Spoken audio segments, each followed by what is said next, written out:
Good afternoon, fellow Ambazonians. It's a pleasure having you again with me on another episode of the War Zone right here on ABS TV. This Thursday, February the 13th, 2025. Um, I will be joined today in today's program by Honorable Sama Thomas, Chairman Patrick, and I hope Dr. Nkwambe will be able to make the time to join us from work. So again, as I said before, it's a pleasure having you with me today. Please, can you do me a favor and share the link? Do me a favor and share the link so others can join us to share on the information that I have to give to you today. Without any waste of time, of course, we are about 2 days after the so-called the celebration of February 11th, which, as we all know, we Ambazonians have long rejected. So we'll take a look at that and see what happened or did not happen. And we'll also take a look at these supposed election that is supposed to take place in La République of Cameroon. Will it really take place? Will any election take place there? We are going to take a look at that and see if what is happening on the ground is really promising or giving us anything to count on that any elections will effectively take place in that godforsaken place. Now we also will take a look at our struggle, see where we are, take stock of where we are, what is happening within the struggle for the liberation of the Southern Cameroons. I think the one thing that we can all agree on at this time is that it is very, very important for us to be working together and making sure that we are collaborating, uniting, however you want to call it, and doing things together because, as I say, when you are united, when you put your resources together, it is much more probable that you'll be able to do great things and that you will succeed in whatever endeavor you are doing. But when you are divided, then it makes it a little bit more challenging. So, but I think the movement within our liberation struggle right now is gearing towards a coming together, at least of the willing at this point. I would hope that those who are still dragging behind will join the movement as they see others converging and speaking with one voice. We'll take a look at that. And of course, as I announced during my last show here, that there is a leaders summit that is planned for later this month. I think it was later this month or early March, something like that. That leadership summit is still, it will still hold as planned. And again, it is geared towards making sure that we get to a point where we are speaking with one voice and that we don't have conflicting messages going out there, especially to the international community and even to our people on the ground who sometimes are confused as to who to listen to. We have to try to eliminate that. So without much ado, I would like to see if any of my panelists are on. I know that Sama Thomas was on some moments ago. Sama Thomas, if you are there, can I see you, please? Good afternoon, Comrade Mike. I don't know if you can hear me. I can hear you 5 on 5. I think your voice is sharp and clear today. I hope that we'll stay we'll stay with that quality through the program. We have missed you for the past episodes just because of that. I hope that situation is rectified. Thank you. I told you I changed my network provider, so maybe that's the reason. Yes, you sound a lot better today, and that's good news. That's good news. Yeah, I don't know who else has joined. Chairman Patrick was supposed to be on. Dr. Nkwambe was supposed to be on. If they are on, can we see them? If not, we will proceed and wait for them to join us whenever they're able to jump in. Dr. Nkwambe, are you there? Or Chairman Patrick, whichever of you has been able to join. Probably not. There's probably still getting ready. So, Officer Thomas, I know that you were not able to join us during the last episode as we were trying to inform our people that uh, henceforth they should avoid coming out to make a fool of themselves by saying that they are celebrating a day when they were taken advantage of, a day when they were made fools or we were made fools. And I think to a large extent, our people have listened and they have heeded to that advice because the reason some of these things happened previously was because of lack of knowledge. As we well know, we were denied our history. We were not allowed to learn our true history. I believe that, like myself, most Amazonians have learned a lot of our history during this period of this struggle. That's when a lot of facts have been revealed, and people are really aware now of all the manipulations and the trickery that went on to get us to where we are. I think the last time I read out quite a good number of promises that Hijo made, which were never kept, and there were others that he made. I don't know if I can get hold of the rest of the list. I'll still try to read them. But that is the situation we have been through. Officer Matoma, just your own knowledge, the way you have observed the celebration of the so-called February 11th today, as we have known it in the past. When we talked of the celebration of February 11th in the past, when we were still under the spell of the Kool-Aid we've been compelled to drink, we were coming out and celebrating this day, not knowing that it was the day of our enslavement. But now that our eyes have been opened, can you compare what used to happen in the past to what the charade that we see today, where people are bussed in from Bafusam and Douala and the so-called celebrations last sometimes like 10 minutes, 20 minutes, and they scamper away for fear of what they know can happen from our liberation fighters. What's your own appraisal of what is happening now as compared to the past, Mr. Mathamas? Well, let me go. Let me go to the past before coming back to the present. Yes. When I was still in darkness in primary school, we used to prepare for the so-called 11th February and 20th May for months, cracking concrete, uh, saving money just for 11th February celebrations or 20th May celebrations. But in 1997, I don't know what struck my mind. I refused from participating in 20th May March Past, and because of that, some of us that didn't participate in that March Past were punished. So Mm. I accepted to do my punishment than to go and march on 20th May.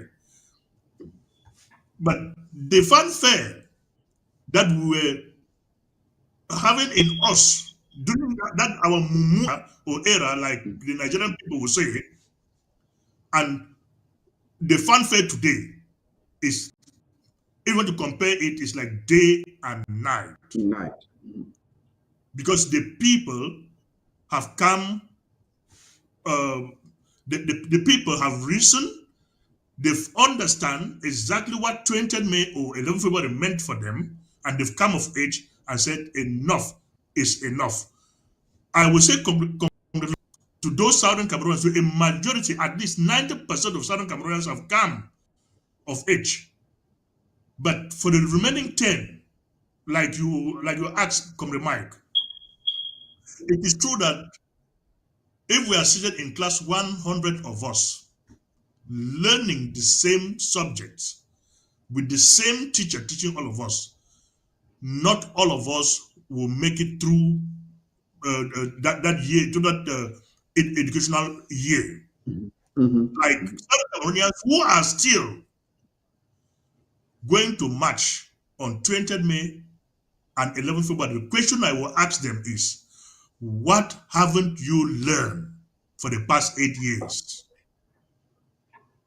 Are you a blind man? Are we seated in the same classroom, if I might ask, learning the same subjects, and those subjects haven't sink into your mind to make you understand that you have no reason Even your corps has no reason to go and march during 11 February and 20th May. Have you understood the reason and the impact that 11 February or 20th May have made in your own life? And you think that that impact is good enough for you to celebrate these 2 days? And what can you explain to us that is good enough for you that you are going to celebrate? To the best of my knowledge, 11 February was celebrated in Southern Cameroon, in the good olden days of the Southern Cameroons, by our parents, and it was called Empire Day and not even Plebiscite Day. It was Empire Day. We were still under the empire of Great Britain or the United Kingdom. Today, they call it Youth Day. What happens to the youth that you think the youths should be happy to be celebrating that Youth Day? What is the impact of this Youth Day to the youths? What is the impact of this Youth Day to your children or to your own self as a parent? What has 11 February brought to you that you think it is too old for you to keep on celebrating it? Is a question those who are still celebrating all these nonsensical days should be asking themselves. What impact has these days impacted on their lives and the lives of the majority of Southern Cameroonians and the Southern Cameroons as a state? If you cannot tell the opportunity that these days have impacted on you and the Southern Cameroons, then you are one of those that have been seated in the class but refuse to learn anything. Honorable Samuel Thomas, as you rightly said, using your analogy of the students in the class, there was back home. I used to be a teacher, and there were times when you have some students in the class, and no matter what you do, no matter how you want to break down the lesson in a way that the children will be able to assimilate, there are just some students that just will not get it. They just will not get it. There are some you explain and you try to find a means of just helping them to pass the course, and it's just impossible. So what you are saying is completely true. 90% or plus Amazonians have come to realize that it is completely stupid for us to go out and celebrate these days, 11th February or 20th May, because it marks the day when we were deceived.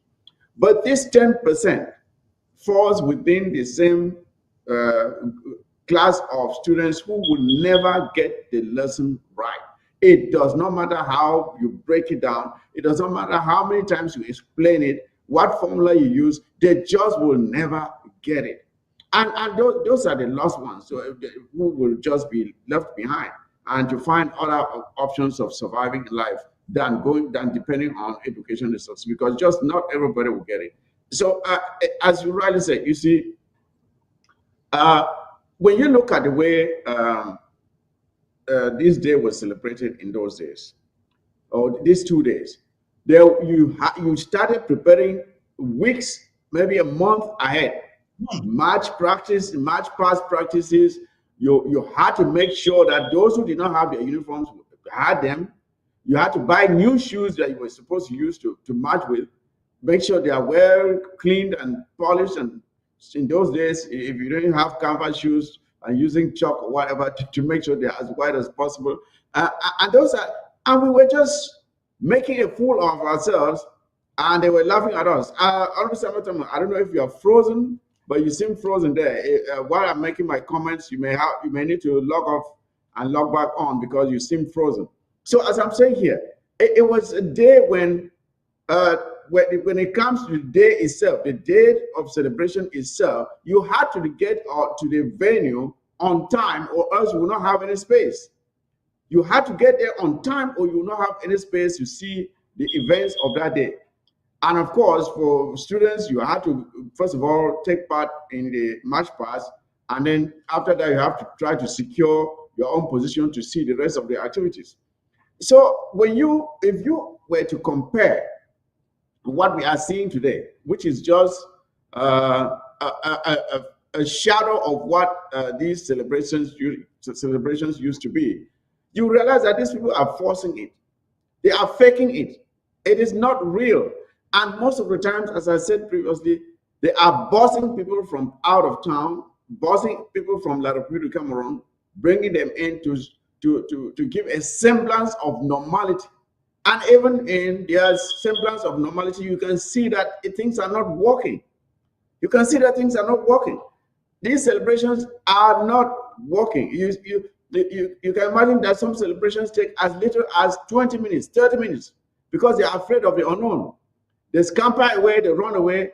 The number of persons there is very, very tiny, if at all. We saw some of the so-called grandstands completely empty, occupied by our restoration fighters. Our restoration fighters occupied these places, and there was nobody there. Nobody. The only place where you even managed to see somebody after the place had been heavily fortified by the military is in the urban areas. Maybe like Boya, Bamenda, maybe Kumba a little bit. In the other areas, there's nothing much happened.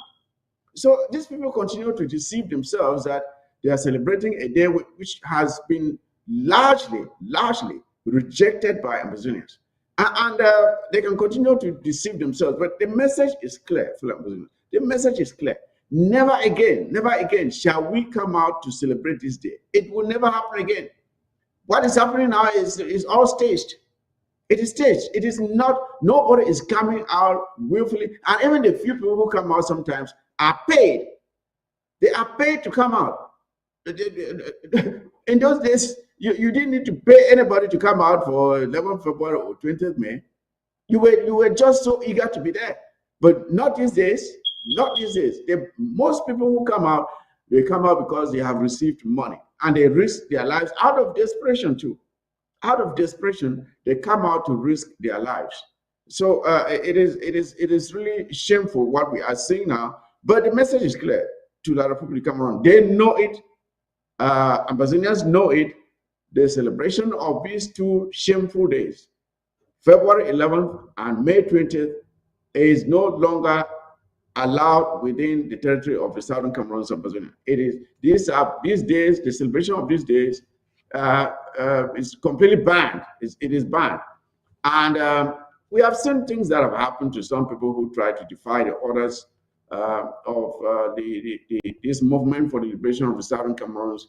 There are a good number of traitors who have tried to defy it. They have paid the ultimate price. Some have been seriously injured or wounded. And that's what you get if you think that a bottle of beer or whatever sardine, bread and sardine is worth your life, and you go out there and risk your life. That's your problem. It is your problem. But the message is clear. We will never again allow this insult, blatant insult from La Republique Cameroon to be heaped on us again. So I don't know if Honorable Samar Thomas is back. I don't know, Honorable Samar Thomas, you were frozen there. I hope you've been able to log back in. I hope you are back in. If not, the other Chairman Patrick or Dr. Gwambe, if you are in, let me see you.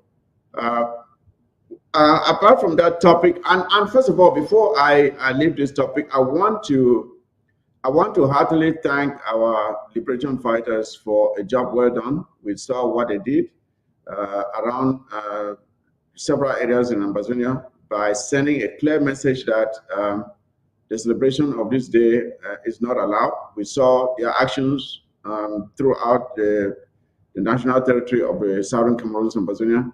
They came out and demonstrated that they are in control. And that is what we want. And we greatly appreciate their actions. And I think some of those actions happened even up to yesterday in Bui. So some of those actions happened even in Bui up to yesterday, where a good number of La Republique Cameroon invading criminal soldiers were deleted. They were deleted, and that is what we have advised them. We have advised them: stop risking your lives for for people who ought to be in their nursing homes. You are risking your lives for people who ought to be in their retirement homes. They have lived their lives. Tobias started occupying positions in government when he was in his 30s. Bobia started occupying positions in government when he was in his 30s. He's now 90 something years. He's still there. And you, a young man of 20 years, you go and risk your life for Bobia. It is sad. It is sad. But we are advising a lot of people to Cameroon, boys who are being deceived to come and uh, completely destroy their lives in the southern Cameroons. Not to do so. We have given you advice. Come in when they send you. Come in, hand in your weapon. We'll give you safe passage to go to wherever you want to go. But stop risking your lives for nothing. These people do not deserve the ultimate sacrifice that you people are paying. So, Honorable Senator Thomas, I don't know if you're back now, but I'd like to take on the next topic. We have seen several announcements. We have seen several individuals coming out and postulating, pretending that they are gearing up for some elections in La Republic of Cameroon. And I don't know. We have all seen how elections are done elsewhere. We have seen how elections are conducted, and there are certain prerequisites that ought to be in place to ensure that elections actually hold. And when we look at what is happening in La Republic of Cameroon, I don't see any of that happening. I'm glad to see you back, Senator Thomas. I don't see any of that happening in La Republic of Cameroon because there are certain items that need certain things that should be happening in La Republic of Cameroon at this point if there was really the true intention for them to have an election. So, Honorable Thomas, and you are free to go back and comment on the last topic before taking on this one. By your own estimation, do you honestly believe that there is going to be an election in La Republic of Cameroon this year? Well, it is said that what is impossible all over the world is possible in La Republic Cameroon. Elections will take place in La Republic Cameroon. Nobody should fool his or herself that elections will not take place in La Republic Cameroon. The reason for the election to take place in La Republic Cameroon is that Paul Biya wants to prepare a way for his son to take over from him next year, 2026. The elections will be organized and won by the natural winner. Let me use the word won in past tense because he has already won while the elections are still being organized. And the result of that election, let me give it to those Maroons who call themselves opposition figures in La Republic, opposition guys in La Republic Cameroon. Paul Biya will win by 82% this time around. The elections, Paul Biya will win by 82%. They should mark this figure I'm giving today. He will win by 82%. Next year, he will resign. He will step down like the chairman of the CPDM, and the son will be elected as the chairman of the CPDM. Later on, he will resign as Mr. President, and the chairman of the CPDM will take over the helm of the state 2026. Let me go now to the opposition, to the guys who are pretending in La Republic Cameroon to be opposition figures. There is only one way to get rid of a cruel dictator like Paul Biya. The Tsars of Russia, if not Alexander, was gotten rid by the Bolshevik revolutionists, which they said, and I quote, "We are going to apply the same measures that the Tsar is using against the people, against the Tsar. As the Tsar is using the army against us, we will use the same weapons that the army is using against us, against the army, so as to get rid of the Tsar of Russia. They did just that, and the Tsar was gotten rid of in 1917, if I'm not mistaken. If you go to France, the French revolutionists, after returning from the American War of Independence, came back and learned. They said what they learned from that war was more than the help which they went to give to the American people. So they learned the freedom of the American people and came back with it to apply it in France, and Louis XVI was gotten rid of. Yep. If you go to England and you read the English Revolution, one of the famous revolutions that took place in England was the Blanqueteer Revolution, which took off from Manchester to London, which only one person arrived in London to effect some changes in English laws. If you don't bring down a system to its knees, you will not succeed. A cruel system like that of Pobia, if you don't bring it to its knees, you are mainly wasting your time. Anybody in Laburu, Cameroon, who thinks that the ballot box can solve the problem in that country, that person should read all the major revolutions in the world and ask himself if the measures that they are taking are those that will be able to effect a permanent change in that country. If you've seen, after reading all these revolutions, that none ever take that path which you are pursuing, then just know that you are on the wrong footing of getting rid of a dictator like Paul Biya. The only way to get rid of Paul Biya is to apply the same measures that he is applying against the population, against Mr. Paul Biya's army. When you bring down that army with guns as they are using against you, then you will succeed.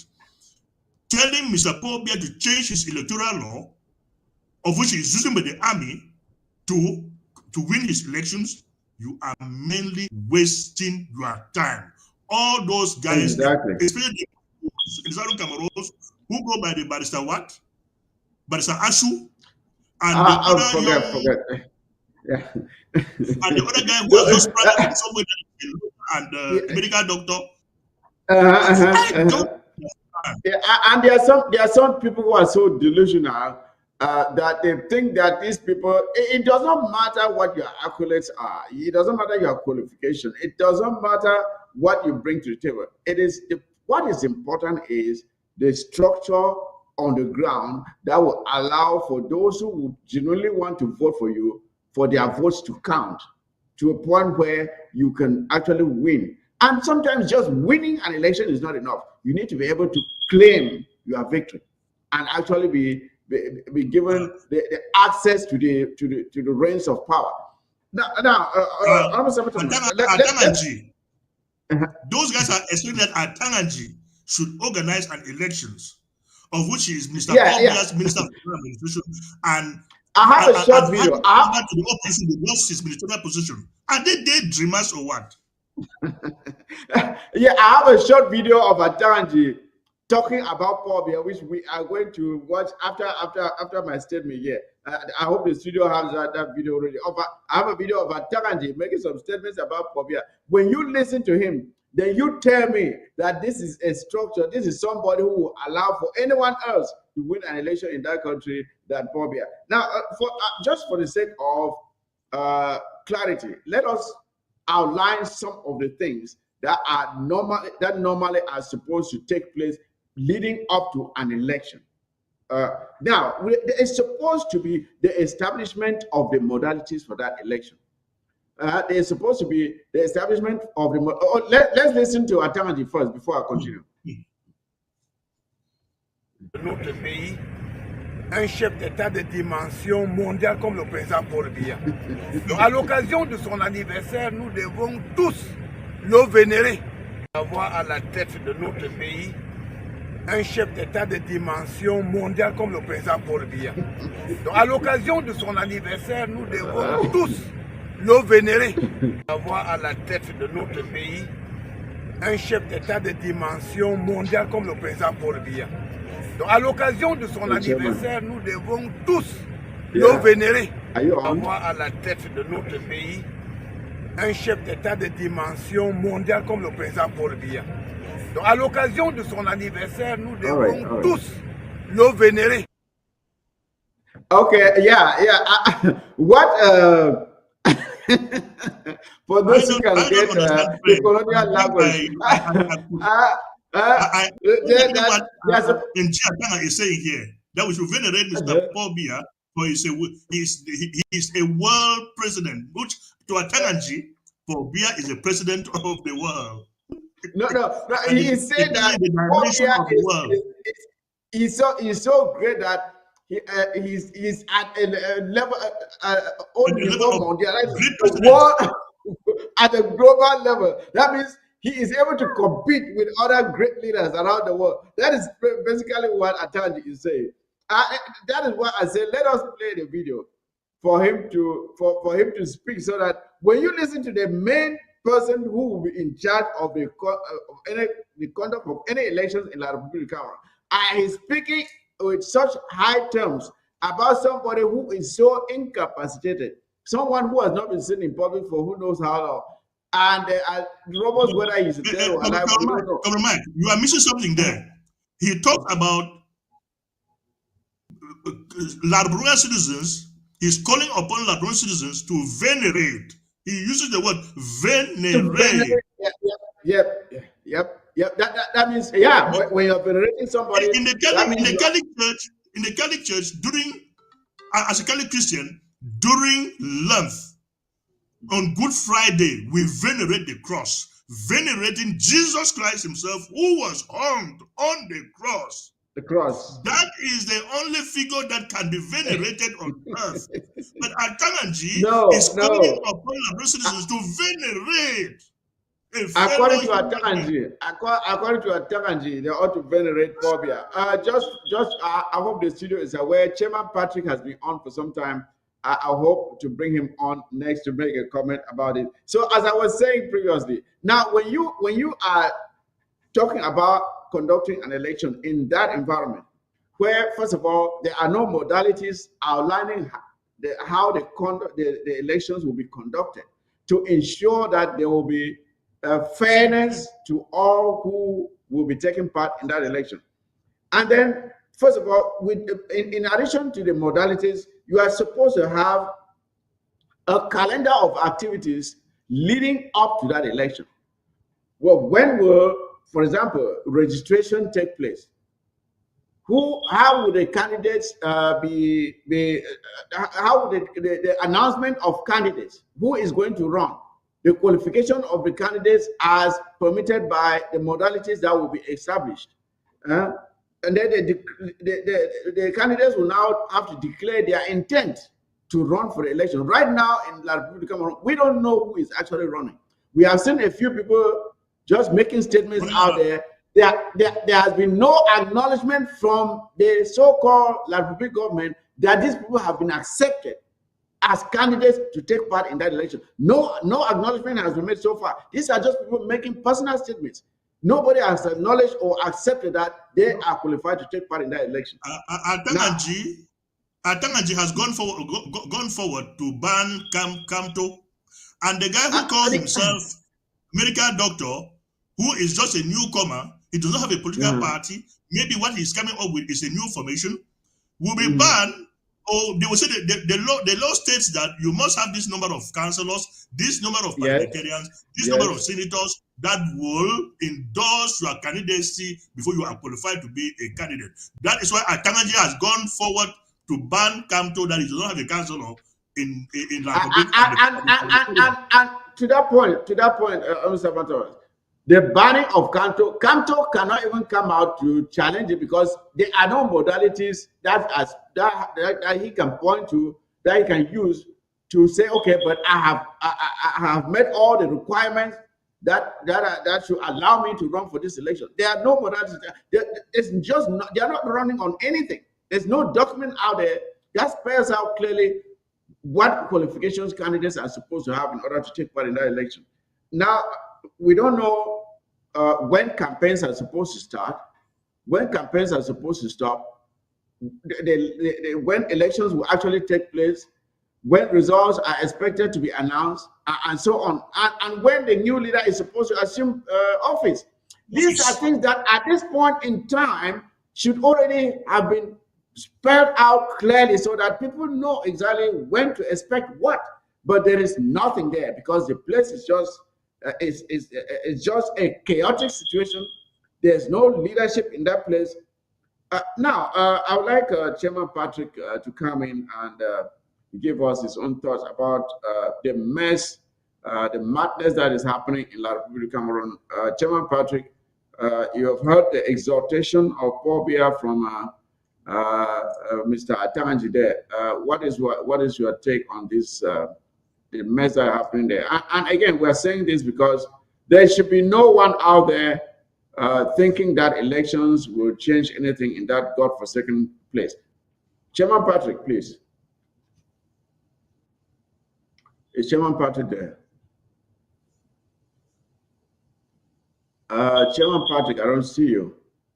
I don't know if he's locked in. Is Chairman Patrick there? If not, can you continue with your commentary while we wait for Chairman Patrick and Mr. Matthews? Well, for those who think that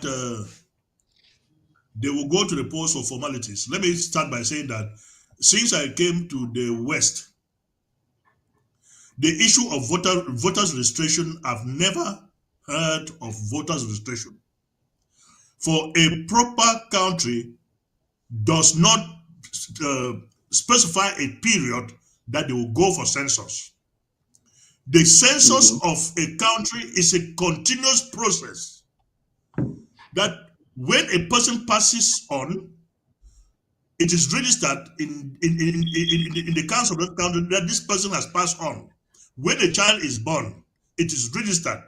When that child is growing, he does not go elsewhere that he's going for electoral registration. No. A voter's card will be sent to meet you in the house. And in the laws of the country that I'm sitting there, it says, if you fail to vote, you will pay a fine. But they make sure they send all your documents to meet you in the house that you've registered, and this is your polling station. Mm-hmm. How is that system in La Republic of Cameroon? Every electoral year, electoral records are open for people to go and register for voting. So when people were born in that country, they don't know when people were born in that country, and the day they will come of age to vote, must a period be set out that people should forego their daily duties to go and register for voting. And again, during our period when we were still seriously in the SDF, they were frustrating us from registering to vote, which is the same scenario that is going on in that country. Are you ready to go that far to frustrate yourself that you want to register just for a vote, that even if you vote, your vote will not count? People should sit up in that country. They should learn the lessons that some of us learned in the 90s and took a decision for. I took a decision in 1995 in that country that I will never again vote for any damn shit elections organized by La Republic of Cameroon in the southern Cameroon. For elections, we're not going to change anything in that shithole of a country. Yes, Officer Thomas, and I see one of our comrades online asking what does the La Republic of Cameroon elections concern, or why? The comrade, the reason we are saying these things is not because we care about what is happening in La Republic of Cameroon. You will agree with me that there are still some amongst us who falsely think that just maybe if just we take part in the sham that is happening there, that maybe someone can come in and change the situation. And the reason we are saying here is to point out the bleakness of such thought process. If anyone out there thinks that some election in La Republic will change the situation where our condition will become better, you are dreaming. It's not going to happen, comrades. And that is the only reason we are talking about it. It's not because we care about what's happening there. We are trying to enlighten those of us who are still under the spell of the Kool-Aid that we have drank for so long, who think, like those who call themselves federalists. You are federating with Latvia, thinking that how are you going to change the situation there? How are you going? First of all, what happened with the first federation we had with them that you are now wanting to go in for another one? So, like what Honorable Samas was saying there. See, the reason that they are insisting on voter registration is because dictators like control. Dictators like control. They want a mechanism where they can control who gets to vote. And that is where the rigging starts. When they identify those who will not vote in their favor, those people are eliminated from the voter registration list already. And that is where it starts. So that is why you're asking why do they have to raise? They will not allow you to simply use, first of all, you know how cumbersome it is just to have an ID card in the Republic of Cameroon. Just to have an ID card. That's something that is required for almost every transaction that you need to do. But just to have an ID card is, you go through hell just to have it. They do that on purpose to eliminate those that they want to keep out of the system. Those they see as troublemakers. And that's the reason. So that's the reason we are bringing these things out, fellow comrades, so that nobody should think that there's anything good that can come from any election in La Republica. It is a sham. It's just a whitewash. The system is so rigged that if you must change the situation in La Republica, you have to tear everything down and start from the foundation, because the foundation on which La Republica is standing is already all cracked. It is unstable. It's like a house on sandy soil. If you want to make sure that house can stand, you must tear it all down and build a foundation that is suitable to carry the weight of that building. So that is the situation. That's why we're bringing all this. And in order to, and for the same reason that this comrade asked this question, I have a video of Desmond Tutu. Desmond Tutu, when he came to the US and spoke about apartheid. At the time that he came and spoke, there were some people who were of the opinion that apartheid could be fixed, that you could fix apartheid to make it work. And Desmond Tutu responded.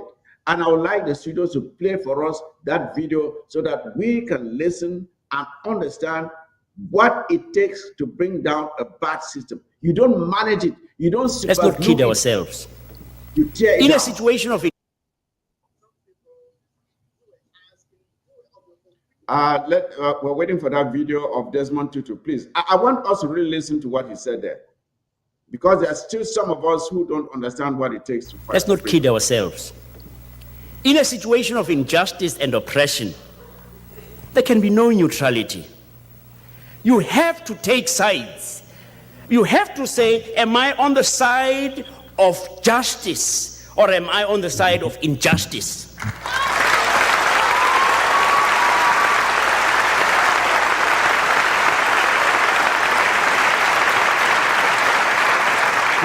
When an elephant is sitting on the tail of a mouse and you say, I am neutral, the mouse is not going to be particularly pleased about your neutrality. You have already made a decision. You have decided to be on the side of the powerful, of the elephant. There is no neutrality. They talk about reforming apartheid. We are not interested in reforming apartheid. You don't reform a Frankenstein, you destroy a Frankenstein.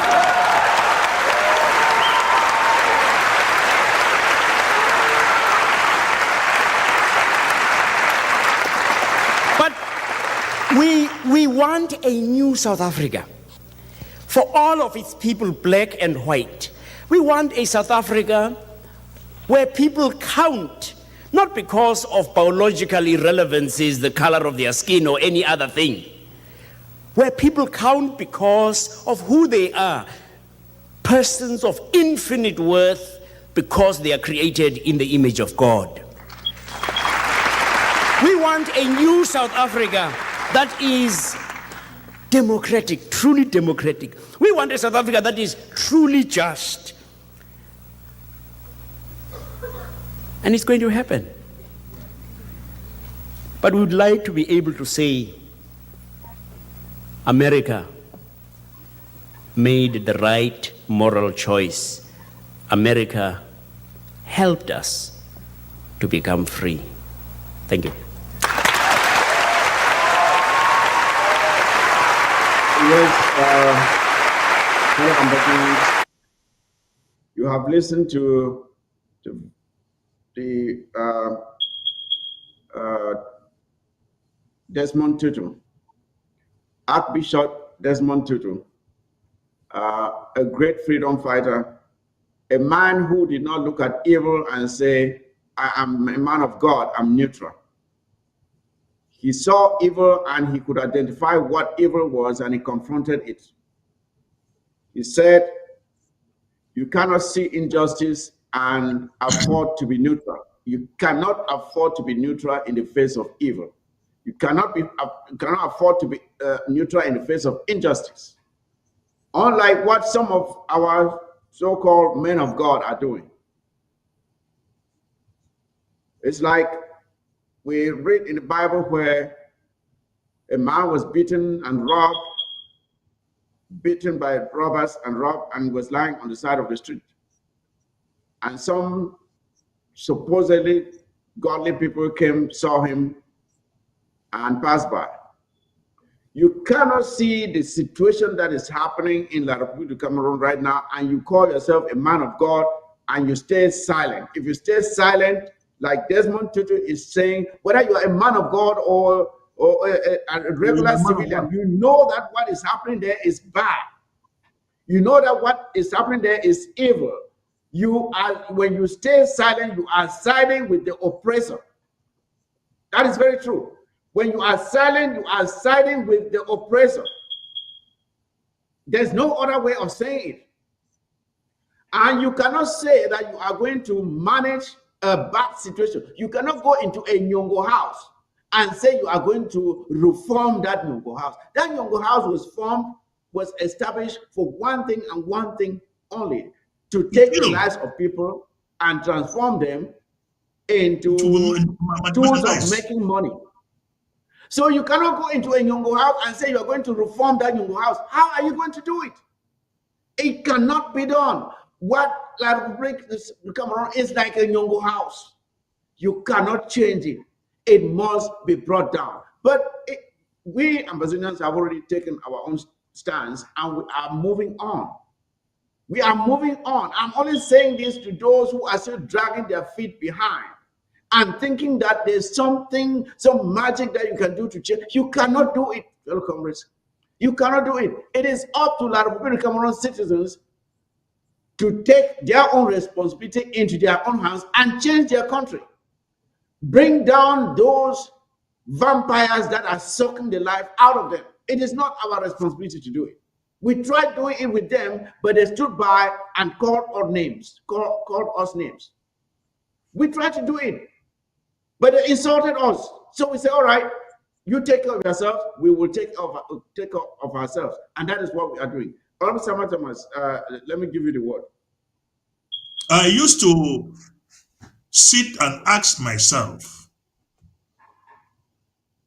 when I listen to a person like Desmond Tutu talking like this, and to Martin Luther and all the great revolutionaries that have walked the planet Earth, can I place myself in their position? And if I've struggled to do that, am I the only person that have listened to these guys? Or all of us have listened to these people? If we've listened to them, what have we learned from them? Desmond Tutu is saying that we should call evil by its name, that evil is evil. Was Desmond Tutu not Archbishop Desmond Tutu?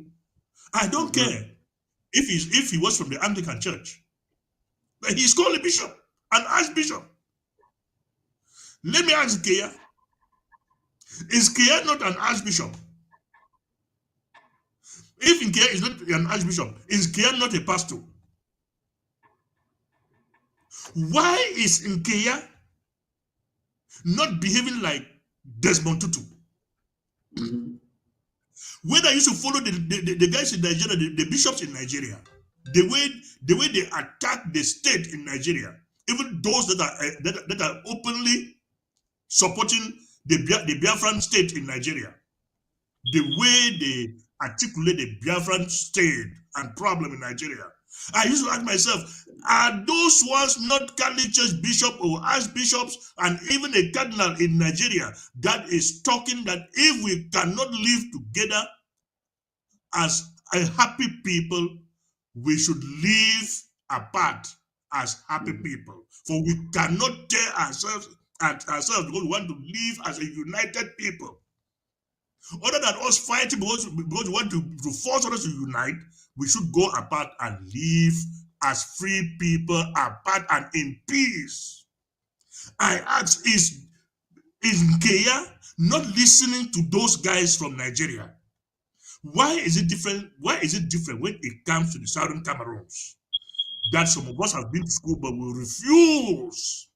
Even if we've not been to school, we've listened to all these messages, but have refused to identify ourselves with those messages. But our situation is worse than even those in Nigeria and South Africa. Let me say something. Yeah. Apartheid. Yes, go ahead. I used to tell South Africans that they never suffered in the hands of apartheid. Reason being that the people that were practicing apartheid in South Africa were exploiting the minerals of South Africa for the development of South Africa. But look at the harm of colonialism. The colonial master forces you to work, exploit the natural resources, not for your betterment, but for the betterment of his homeland. Yes, yes. So if you put apartheid and colonialism on the table, you will see that apartheid is even preferable than colonialism. That is why colonialism was outlawed by the United Nations human rights articles, that no people should be subjected to colonial rule. But the Kenyans in the Southern Cameroons are not reading those books that some of us or that I have read. But I haven't been to the school that these Kenyans and the rest have been. That is my anger with the church in the Southern Cameroons. Particularly the Catholic Church. I'm bitter with the Catholic Church in the Southern Cameroon, so they fail to stand on the side of the downtrodden people of the Southern Cameroons, but have chosen the side of the tormentor. Yes.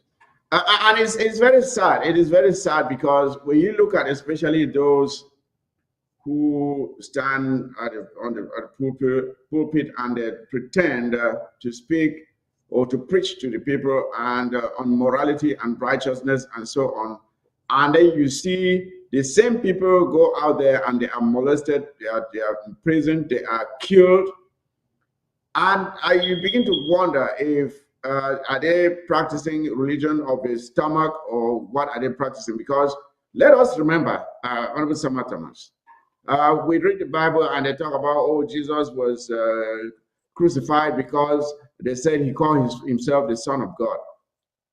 Those were truncated charges, just like you have our brothers and sisters like the Abdul Karim, like the Sisiku Ayub Tabes, languishing in jail on trumped up charges. Okay, they wanted to eliminate him. Why? Because Jesus was becoming too popular. He was becoming too powerful. And the Pharisees, who were those in charge at the time, saw him as a threat to their authority.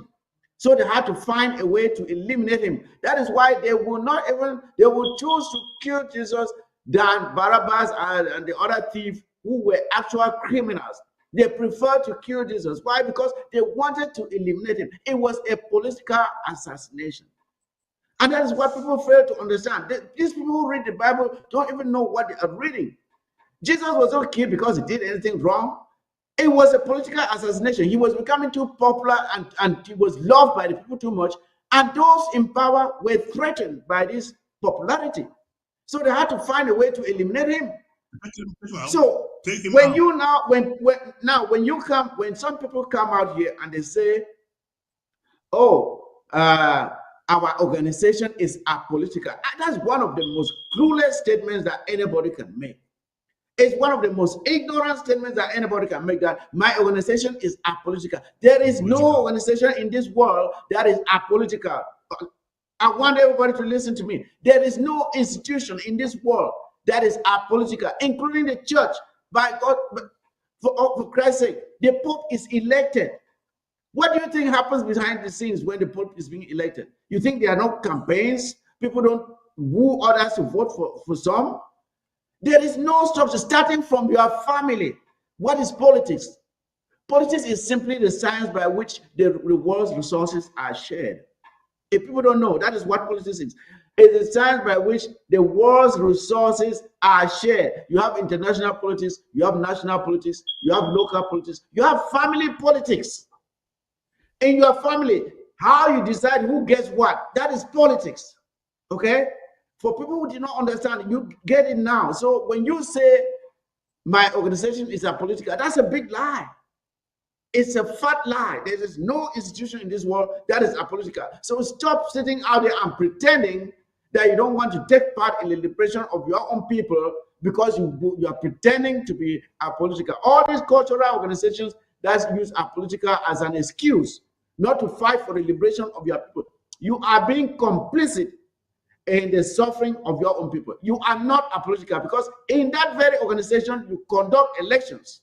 Then how apolitical are you? You elect your leaders, your president or secretary or treasurer or whatever. Then how apolitical are you? I think you need to say something there. Let me ask even the church in the southern Cameroon that say they are political and all the apoliticalism propagandas. When they are apolitical, does it mean during elections they don't vote because they are apolitical? If they participate in those elections, are they still apolitical? Because I've seen Kenya in the voting. That is what I'm saying. I've seen Kenya in the voting booth severally. Who is he going there to vote? And why hasn't Kenya chosen to be voting a waste ballot, knowing that his ballot is not going to count? This is the fundamental question that every educated person in the southern Cameroon and La Province Cameroon should be asking himself. Why should I go and waste my time that I am voting, of which my vote is not going to count? When you make a decision that your vote is not going to count, you will find a solution on how your vote must be counted. First of all, we are saying these things because we want to guard against anybody going to the polls in southern Cameroon. So if you go to the polls in southern Cameroon, I had a teacher in Boyo when he returned from La Republic's funny whatever celebrations in Boyo. You who has not been visited by the ghost, be very careful. Say that was the teacher, that was his turn. Your own day is coming. Leaders of the church in Southern Cameroon should be very, very careful. For the ghost will one day visit any leader in Southern Cameroon that is deceiving and misleading the people of Southern Cameroon to keep on participating in these La Republic sham programs organized in Southern Cameroon. I am only talking about this thing because I'm targeting by La Republic citizens. But to you, Southern Cameroonians, who still think that you can go and vote in the Southern Cameroons, war betide you. If we don't visit you at that polling pool, we will visit you in your house for legitimizing the occupation of the Southern Cameroons. So everybody should beware. Yes, thank you, there, Samuel Thomas, for reminding Ambazonians of the fact that any La Republic of Cameroon organized elections in Ambazonia is completely banned. That's like it's like treason. If you take part in it, sponsor it, take part in distribution of material or campaigns or whatever, all those activities are banned in Ambazonia. Now, back to what you were saying there. Look at the recent so-called, is it the bishops' conference that held in Boya recently? Leading up to that conference, some La Republique Cameroon bishops had made some very harsh statements against what was happening in La Republique Cameroon, including one bishop said that for this current regime to continue, it's better to hand over to the devil. That is what. Then, leading up to that conference, I thought that during that conference, they will come up with a strongly worded statement, following up to the statements that the other bishops had made. But when Kia was interviewed after that conference, he was talking like he had water in his mouth. He made some really lame statements with no backbone. There was nothing there. Because I believe that the Republic had visited them, because I heard the colonial governor of the Southern Zone was instructed to make sure that they were very comfortable. You know what that means in the La Republic of Cameroon language. He instructed them to make sure that the bishops that were visiting Boya were very comfortable. That's his language, that you understand what it means. And they came out. I thought there would be a strong statement from after that conference, but nothing happened.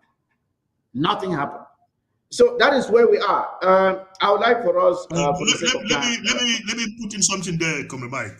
Yeah, go ahead. The statement of the bishop should be the atmosphere of the bishops' conference should be serene, as ordered by Yaoundé. Yes. There was a minister in Burundi that was really a monster during the days of Pierre Boyoya.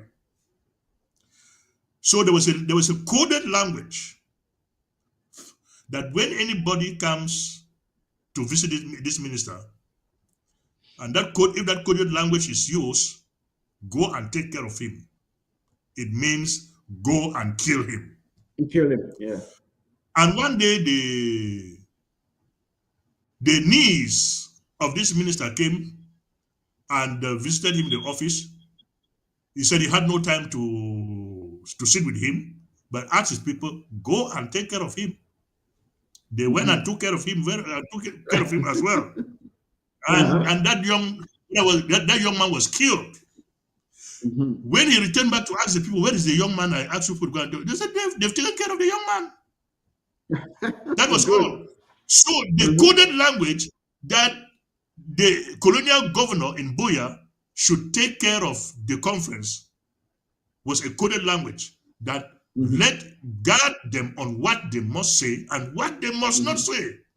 Well, I thought that in that conference, a follow-up was going to be made for what the bishop in Ebolova said, that for Paul Biya to keep on being the president of La Republic Cameroon, let the devil take over the state. But by the end of the day, we heard nothing. Nothing was said. Laymen, I will call them union of laymen, for they are not clergymen. No, we are better off than all those guys. Yeah, you see, in Kia and this other guy, is it Funky or whatever his name is, these are people who are just there for themselves. Yeah, they don't care. I'm glad to see Chairman Patrick joining us now. Chairman Patrick, I'll give you some time to at least express your own thoughts on. I'm sure you have listened to what we have said. You're free to go back and comment on anything that you feel like talking about. Chairman Patrick, it's good to see you. Thank you so much, Comrade Mike and my brother Sama. I think what you guys have said is just in line with what is going on in that territory. I sometimes sit back and ask myself, what these clergy people are doing is what is chasing a lot of people from going to church. Because there is something about Christianity.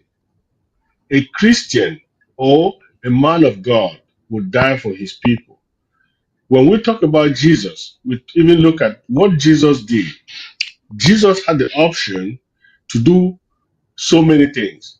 He even asked the population at one point to put their fingers up if they have never committed a crime. When they said they wanted to stone a woman that had committed adultery, nobody was able to do that. Bishop Kia and the other young man who, the moderator, what they have done to Christianity in that country, I would be I would say if I was even the leader of Amazonia one day, I would ban some of these Christian churches because they are not preaching what God has sent them. God gave them the voice. God has given them the opportunity to make a difference. But they have There, there's a chosen the lot of path abuse. of the There's a lot devil. of abuse. There's a lot of abuse. They are not doing what Christians are supposed to do. They should have taken the example of Archbishop Desmond Tutu of South Africa. This guy came out, spoke against the appetite. He did not mince words. He spoke, and apartheid was taken care of in South Africa. He was not doing that for any personal gain. I never heard Desmond Tutu living in mansions or being given a political position. He spoke No, what the Lord sent him out to do. So when I look at Archbishop Kia and the moderator, they came out here at one point that they were trying to find a solution to the Amazonian problem. These guys have, I think these are the kind of people that will have to stone on the street for the deception that they have brought into Christianity. So, but at this point, we have all seen what Christianity is all about. But look at the political scenario.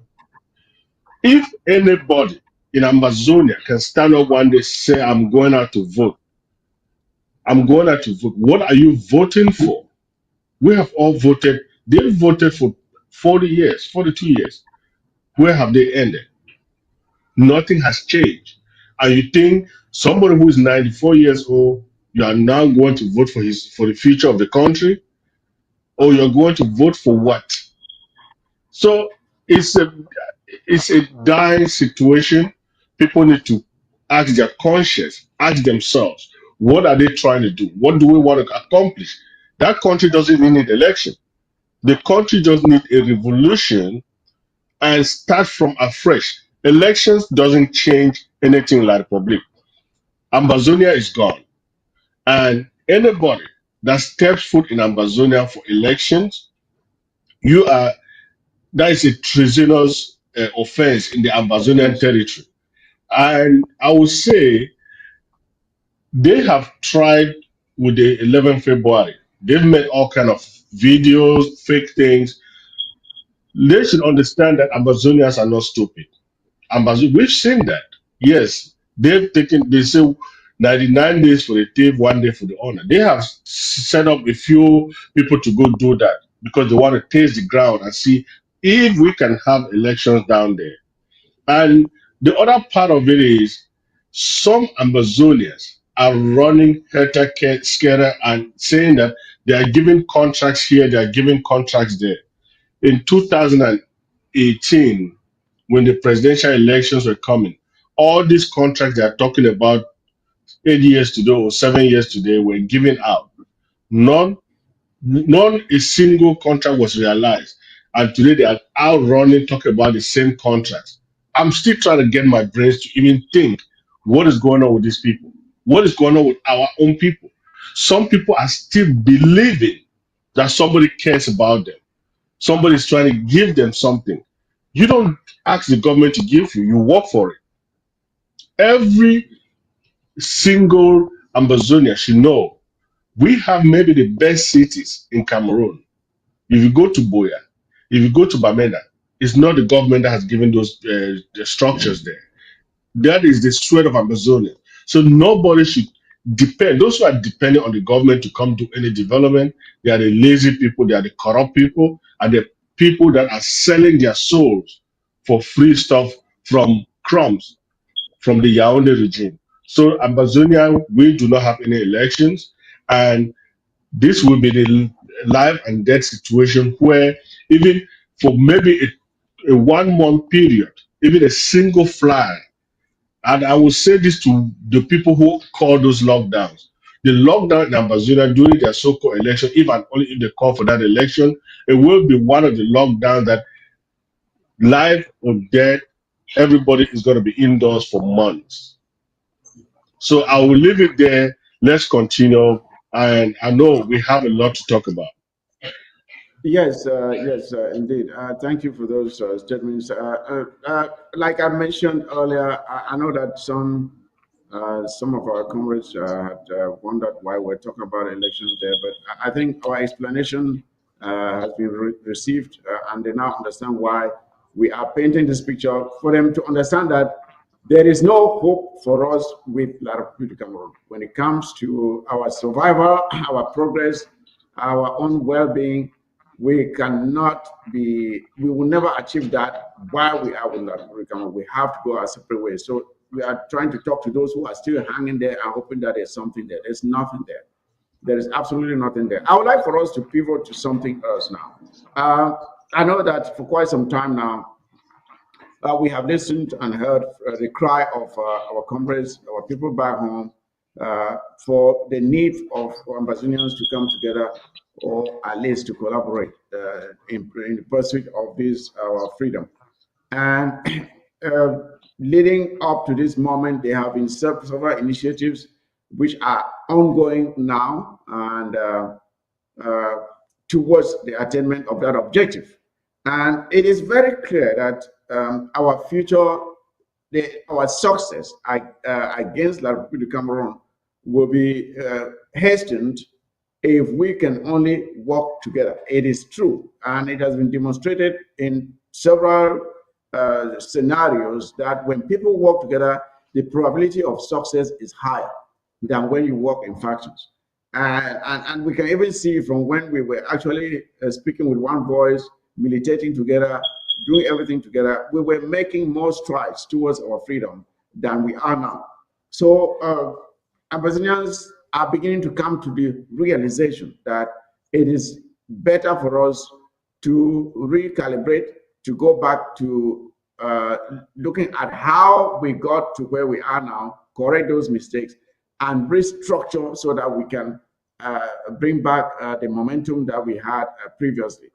Because there are people out there who genuinely want to support this struggle, but they feel kind of discouraged because we are in factions. We are in factions, and even our diplomatic friends have told us the same.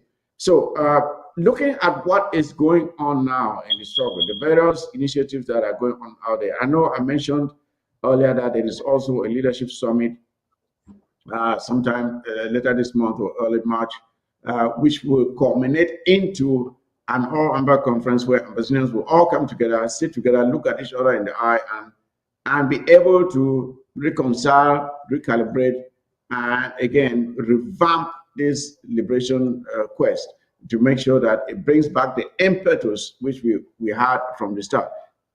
How hopeful are you, Mr. Thomas, with what you are seeing and probably some of the challenges that we still face going forward?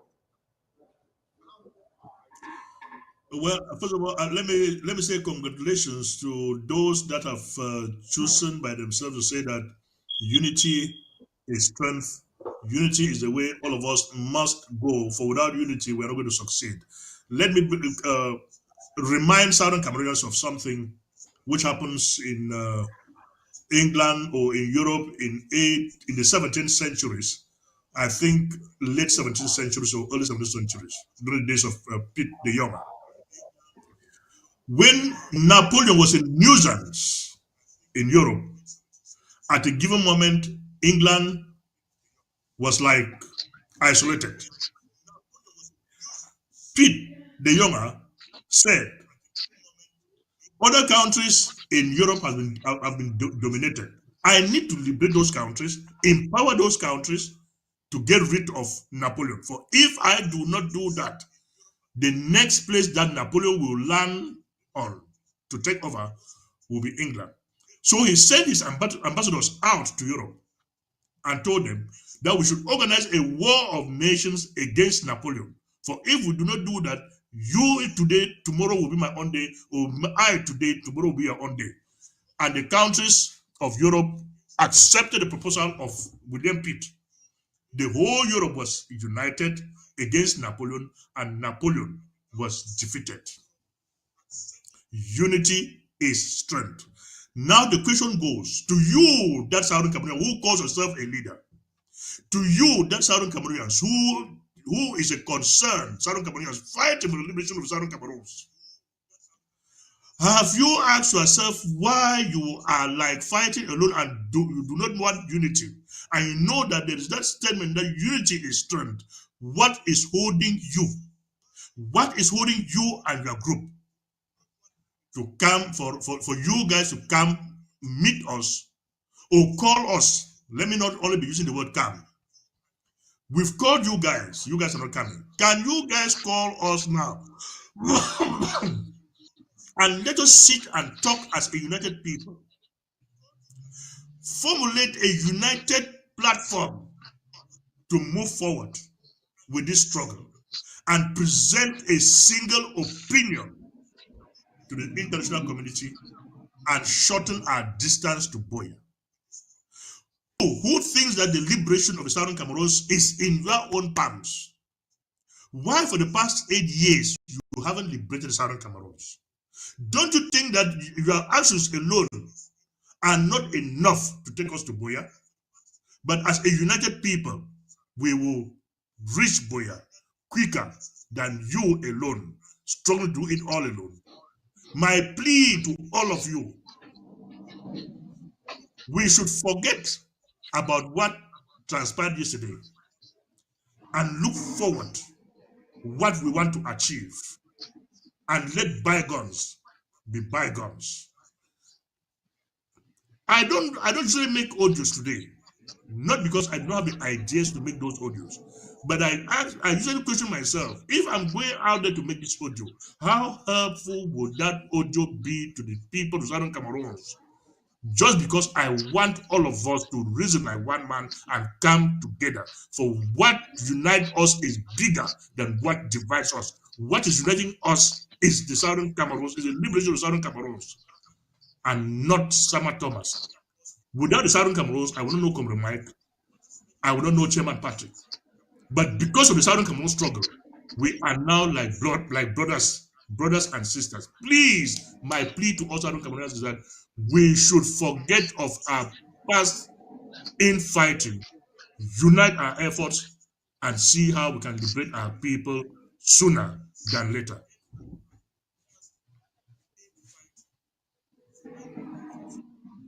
Thank you very much, Honorable Samuel Thomas. I hope that the leaders and Ambazonians in general will listen to you and heed to your plea. This is something that we've been calling for. If you think that you have the best idea, come share the idea with others, and so that your idea can be adopted and used for the good of our struggle. If you have that great idea and you are sitting behind, you're not bringing it forth, then it's just a waste. It's just a waste. Chairman Patrick, what do you have to say about this unity or collaboration that the wind is blowing, and it's beginning to catch some, but not all yet? Well, Chairman Mike, I just want to say we have a year 2025. This is a moment for every Amazonian to reflect on what they have fought for since 2017. If at this particular time any Amazonian is not willing to put down their ego and say Amazonia first, and look at Amazonia and say this year we are all going to come back together and move things forward. We look at 2021, 22, 23, and up to 24. That is where Amazonia started going apart. And the moment they started going apart, the enemy became so happy and created more factions within the Amazonian structure. But at this particular time, we have all realized that a divided people will not move an inch. No single team, no single group or faction in Amazonia will take us anywhere. But the moment we come back together and we speak and ask ourselves, what do we want to accomplish as one? That is when we're going to see the change that Amazonia is yearning for. The leadership conference is not under any umbrella organization. It's not IGK or IG1 or ADF or whatever group is out there. This is just Amazonia for the sake of peace, for the sake of unity, for the sake of the Amazonian blood. This group, this team has come together and said, let's move forward. Every single leader, if you are a leader of any of the Amazonian team of persons, you need to be in this leadership group. You need to be in this consultative platform so that you can give your own ideas on what we need to do to move forward. There are two things that are on our side. The La Republic transition is like what they say, fufu on time for their neck. It's something that they do not know how to go about with it. They are standing there. They don't know if they try to vomit it out, is it going to help? Or they want to use water to push it down in their throat. Is that going to help? Those are things that La Republic do not know. Secondly, with the new administration, the administration of the United States is working really hard to repatriate, deport illegal immigrants. But the moment they see that this country has 2,000, 3,000 people in this country, they will question what are they running from. And their goal is to help other stop wars around the world. If you look at Ukraine and Russia, Friday, which is tomorrow, the negotiation between Ukraine and Russia, the groundwork is being laid tomorrow. They are meeting tomorrow for the first time to start having those preliminary discussions on what direction they are going to take to resolve this conflict. That will not be the end. They are going to move one step to the other.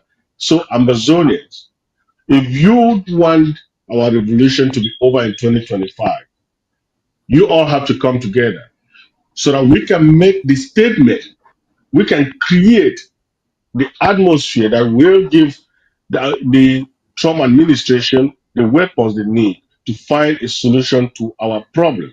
They might not even be the one to, they have other allies that they will say, okay, this problem is in your territory.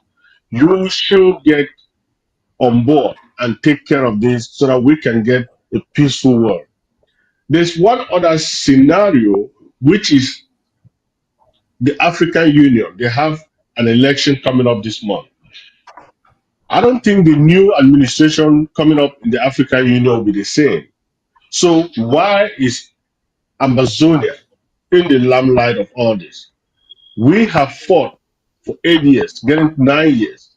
So this is the moment for us to all galvanize our effort and say, 2025, we're going to fight, we're going to unite, we're going to make a statement like we've never made before. If you have not contributed in the Amazonian struggle, come on, people, this is the year. Let's do it. Let's create the impact that will resonate in all the corridors in the African Union, the European Union, the United Nations, and even around the Congress in America. Because if things are quiet and people are running left, right, and center, we are not going anywhere. But the moment they see the noise on the ground, they see a united front, they see people going to the White House with one fire, that this is on behalf of Amazonia, they will understand that these people mean business. These people are willing to find a solution. But the moment we still sit there and this person think I'm a king in my own castle, you are going to stay the king in your castle on social media, and we will not get anywhere. My brothers and sisters, I have made calls and I speak from my own self. I don't speak on behalf of any organization. I have made calls to certain individuals that we fought really hard. We have not spoken for 2, 3 years. I've made calls.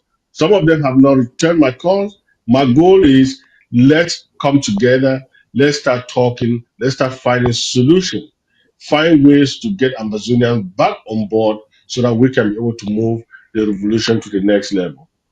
Thank you. Thank you again. I really hope that Amazonians are listening to you as you speak and you explain the importance of us coming together.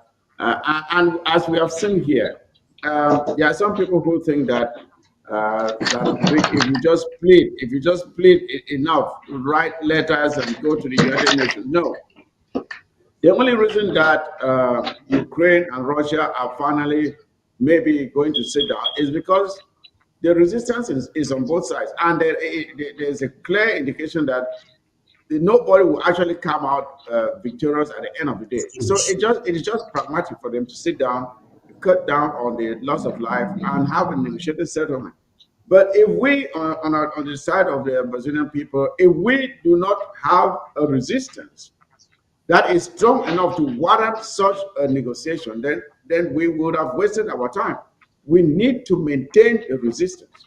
When we maintain enough resistance, then there will be the need now for us to sit down and settle this matter. So, as much as some of us may be so delusional to thinking that diplomacy alone, which is good, but diplomacy alone without the other leg that is needed, resistance on the ground, will not deliver for us the results that we need. So we must know what is needed for us to get to the end zone here. So as Chairman Patrick was saying, this is no time for anyone to say, "Oh, I'm the overall," or some call themselves leader for life. There's no leader for life. We have said previously, there's nobody out here who is a leader who will go to ground zero and lead the people. When Bosnia is free, the people on the ground will come together and choose their leader. That's the way it's going to work. So if there's somebody out here in the diaspora who is trying to impose themselves on you, that is not right. It's not right, and you must not accept it. So, fellow Brazilians, what I'm saying here is this. We have to put our differences aside and realize what is good for us, being together, marching together, having one file to take to all the diplomatic offices out here in the diaspora. We have to have one file. It's not something that one person goes in one day, the next day another person goes in and tells a completely different story. We are hurting ourselves by doing that. And I know that La Republic is sponsoring some enablers out there to be doing all this. We know some of them, the likes of Capodana, who are out there pretending to be with us when he's already in the camp of the enemy. So let us understand what is going on, do what is necessary, do what others have done and succeeded. We are not the first marginalized people who fought and regained their freedom. And stop this thing about saying you are neutral. You cannot be neutral in the face of evil, as we heard from Archbishop Desmond Tutu. You cannot be neutral in the face of evil. By being neutral, you are already taking the side of the oppressor. Because when you are neutral, the oppressor will not stop oppressing the weaker person. So when you say you are neutral, you are actually on the side of the oppressor. That is what it means. So one other thing, Cheva, Patrick, and Mr. Thomas, I think that during our last show, we talked about Salah, who was out here making a fool of himself, that, oh, he was sending a list of Ambazonians to be sent home. I'm just wondering now, how many people have been sent home to meet in Salah in La Republic Cameroon? I hope you come up to brief us. As we told him that thing is just a public stunt, publicity stunt, I should say, but there was nothing there, and he knew it, but he wanted to give the semblance of having the power to cause some Amazonians out here to be sent to La Republic, so they are again thrown into their dungeons and tortured and killed. But that's not going to happen. Not a single person on his so-called list will be sent there, and we will keep following up with Salah to find out how well he is doing with his request. If he's been able to succeed in getting anybody to be deported to the Republic of Cameroon. Yeah, that was just a side comment there anyway, but I think we have come to almost the end of the show here. Uncle Summer Thomas, Chairman Patrick, I know you came in a little late, but it's better late than never. And I'm glad to have had you on the show. I'll give you, each of you, half a minute to make your summary statements, and I'll beg on the studio at the end of the show to play Archbishop Desmond Tutu's video again for those who missed it, to hear from him what it takes to win, what it takes to defeat a corrupt system. What it takes to correct a bad system. You don't manage it. You tear it down and start afresh. So I'll beg for the studio at the end of the show to play that video again, so that those who did not have the chance of listening to it can listen to it, and even those who listen to it can listen again to reinforce the message, the strong message that he sent in that video. So I'll give the chance to Honorable Summer Thomas, and then Chairman Patrick, you will come in next. Yeah, thank you, Comrade Mike. Something came to my mind. Let me just put it out here to Southern Cameroonians. Okay. When I was in primary school, like in class 7, there was a mathematical subject called compound proportion, which a question will be asked. If a line is given to you to clear, to say, let me say 5 meters square, if it's given to an individual to clear for 1 hour or 3 hours, if that same 5 meters is given to 5 persons, an individual will clear it for 5 hours, as I've said, and 5 persons will clear it for how many hours do you think 5 persons will clear it? Definitely is 1 hour. For all Southern Cameroonians who did that compound proportion, if you go by it, you will see that unity in this struggle is what is going to take us to Boya faster than any other thing. I'm pleading to all Southern Cameroonians, let bygones be bygones. We should come together and shorten our journey to Boya. Thank you. Thank you there for that brief and straight to the point message to Ambazonians, and especially those who call themselves leaders. I hope you're listening, and that you do what is right for Ambazonia and for our people. Chairman Patrick, over to you. I hope Chairman Patrick did not drop. Is he there? Okay. Yes, Chairman Mike, again, thank you so much. I always jump out when because I'm always at work most of the time when this show is going up. And I just want to say, we Ambazonians are very smart people. We Ambazonians are people that have dedicated their lives in so many different ways to develop ourselves. But because of the La Republic mentality, the people have become dependent of the government. If you go to Ambazonia, in every part of Ambazonia, they have PTA. The government just get up in the morning and they announce on the radio, we're opening a secondary school, a high school, or a primary school in this part of the country. Compare the primary school in, let me say, Mbengwe, Onjikwa, or Bafut to the ones that we are seeing up north in Marwa, Garwa, and all those other places. Then you will understand that we have demonstrated that we are builders. We want to build a nation that will be an envy for every African country. The Ambazonian spirit is about being an independent mind to build. We will not be depending on the government. We'll have the government that will enforce the laws, set the policies on construction and everything, but the Ambazonian people will do it. they will construct Amazonia to the fullest. But we cannot get there. We cannot do it if we do not have every single Amazonia on the same page. How did we get here? Should be a question that every Amazonia should be asking. We are smart people. We have accomplished a lot. We've done so many things. What is difficult for me to get up tomorrow and pick up my phone and call, let's give example of Comrade Sako, Ayaba, Fontaine, or somebody of any of these people to say, my brother, Amazonia is our town, is our country. Let's get together and build it. I don't care. I'm not trying to be a leader. I'm not trying to get any position. I just want to see that we build a country.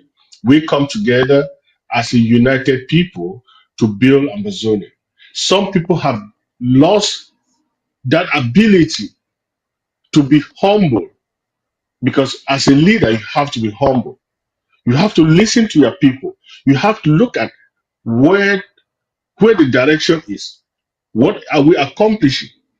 If you cannot accomplish something within 2 years, you need to be changing to your the next plan that you have in place.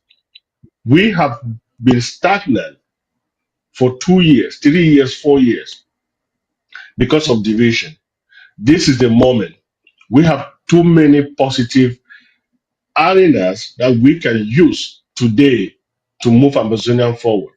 But people are not willing to come together. They talk on social media about unity, but action should speak louder than words. It's not just about getting out there and writing on social media that, oh, we need to unite. What are you doing? How many people have you called and said, my brother, let's get together and get this over with? Those are the actions that we need to be taking. It's not about just sitting back and writing on social media.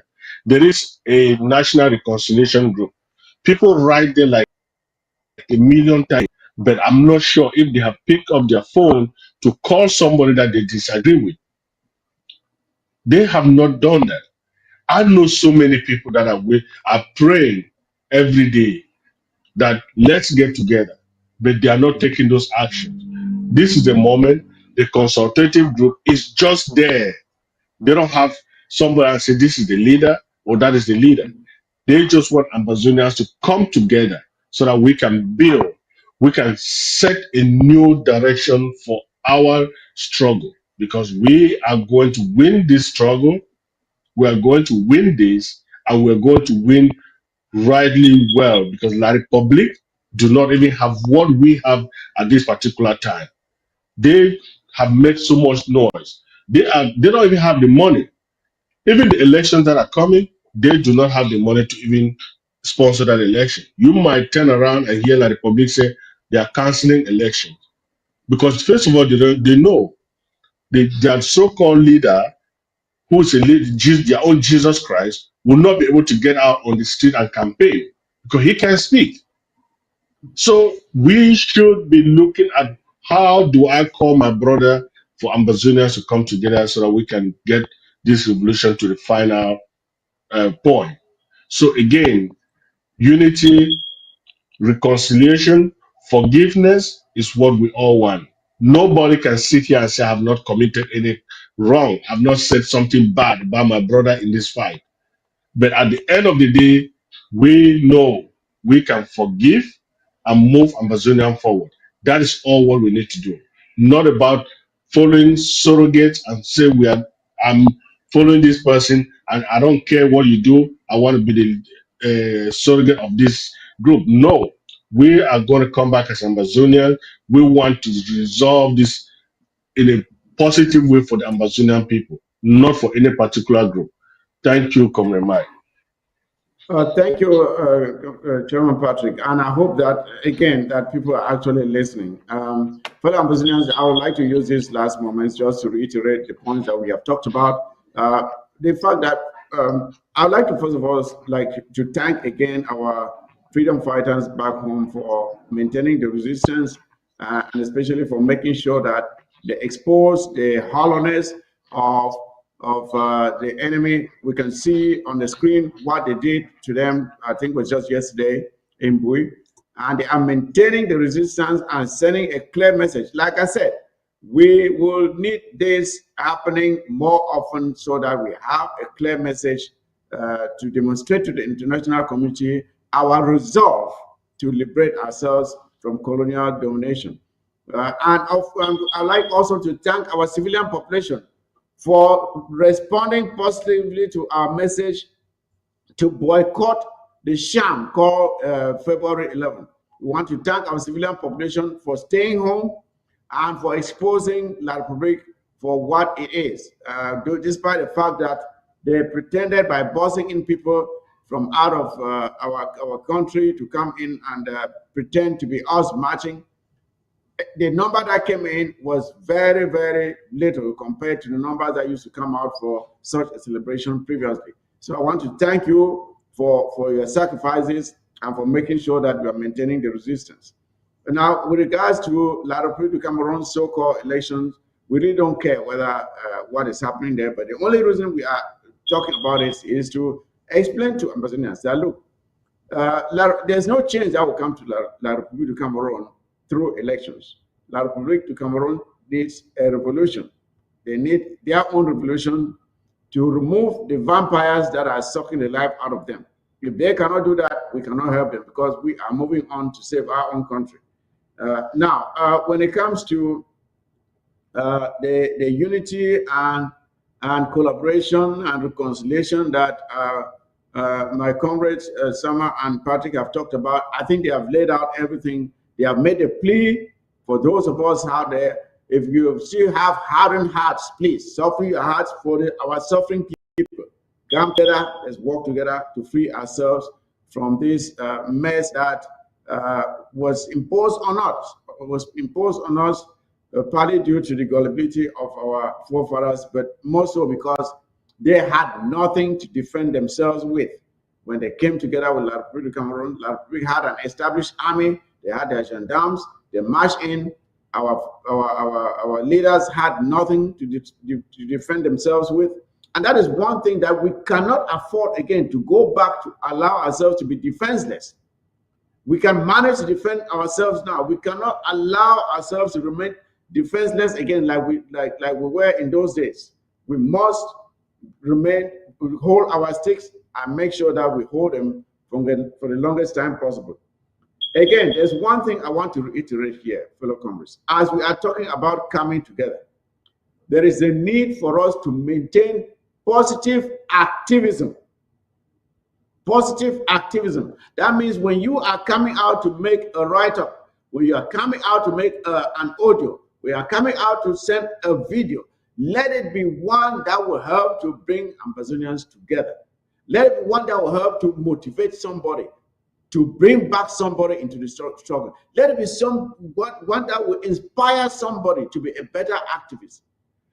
We should avoid this negative activism that targets the tear down of fellow comrades. It's not helping us at all. It is not helping us. Let's stay away from negative activism. Let's do things that will help to build, things that will help to encourage, to motivate, to inspire people to do the right thing. That is what we should be doing. Fellow comrades, I will be back next week with another program. And again, like I would like to say, let us do well to take care of each other, and we'll do that. We'll take care of ourselves and each other. And with that, I would like to call it a day today. I hope that the studio will play Archbishop Desmond Tutu's video again for us, those who did not catch it the first time, to get it. And please, really listen to what he's saying, internalize it, and practice it for the good of our struggle. And with that, the war zone is out. Good night.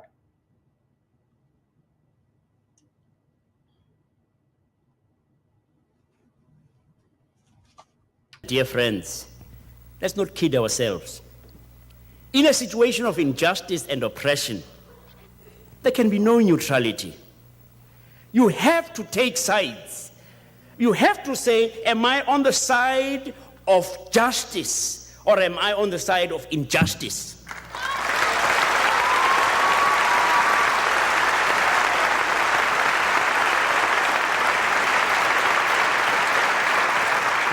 When an elephant is sitting on the tail of a mouse and you say, I am neutral, the mouse is not going to be particularly pleased about your neutrality. You have already made a decision. You have decided to be on the side of the powerful, of the elephant. There is no neutrality. They talk about reforming apartheid. We are not interested in reforming apartheid. You don't reform a Frankenstein, you destroy a Frankenstein.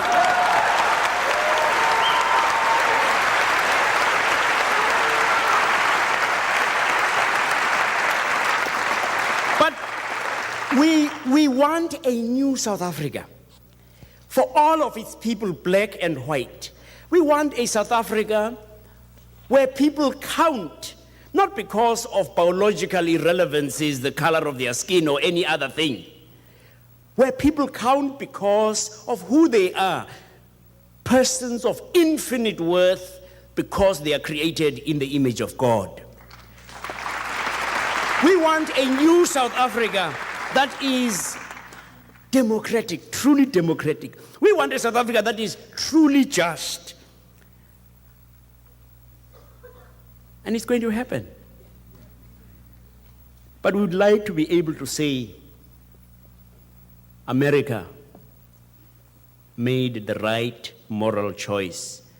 America helped us to become free. Thank you.